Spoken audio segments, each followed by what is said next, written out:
Friends, வாங்க நம்ம நாட்டுக்கோழி குழம்பு எப்படி செய்யுதுன்னு பார்க்கலாம். ஒரு மிக்ஸி ஜார் எடுத்து வச்சுக்கோங்க. அதில் 10 பல் பூண்டு, ஒரு துண்டு இஞ்சி, ஒரு கைப்பிடி புதினா, ஒரு கைப்பிடி மல்லி இலை சேர்த்து நல்லா நரன்னு அரைச்சி எடுத்துக்கோங்க.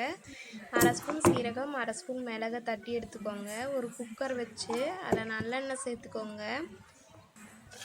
எண்ணெய் நல்லா ஹீட் ஆனதுக்கப்புறம் சோம்பு, சீரகம், பட்டை, லவங்கம், கல்பாசி, பிரியாணி எல்லாம் சேர்த்து நல்லா பொரிஞ்சதுக்கப்புறம் ஒரு 20 சின்ன வெங்காயம் தட்டு வச்சுருக்கேன், அதை சேர்த்துக்கலாம். வெங்காயம் நல்லா பொரிஞ்சதுக்கப்புறம் 2 தக்காளி கட் பண்ணி வச்சுருக்கேன், அதை சேர்த்துக்கோங்க. தக்காளி நல்லா வதங்கி வரட்டும். இதில் நம்ம அரைச்சி வச்சிருந்த பேஸ்ட்டை சேர்த்துக்கலாம்.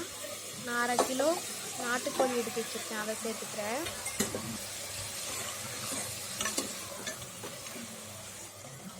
ரெண்டு ஸ்பூன் மிளகாய்த்தூள், 2 ஸ்பூன் மல்லித்தூள், 1/2 ஸ்பூன் மஞ்சத்தூள் சேர்த்துக்கிறேன். இது எல்லாத்தையும் சேர்த்து நல்லா கலந்து விட்டுருங்க.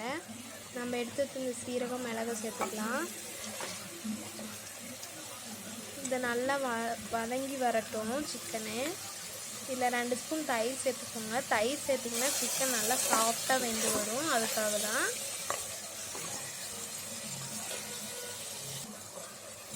இந்த குழம்புக்கு தேவையான உப்பு சேர்த்துக்கோங்க. இந்த குழம்புக்கு தேவையான தண்ணி சேர்த்து குக்கர் மூடியை மூடி வச்சுருங்க. இது ஒரு 4 விசில் விட்டு எடுத்துக்கோங்க. இப்போ பாருங்கள், நம்மளோட கோழி குழம்பு ரெடி ஆயிடுச்சு. இல்லை தேங்காய் பால் சேர்த்துக்கோங்க. கடைசியில் தேங்காய் பால் சேர்த்ததுக்கப்புறம் ரொம்ப நேரம் கொதிக்க வேணாம், லைட்டாக கொதிச்சா போதும்.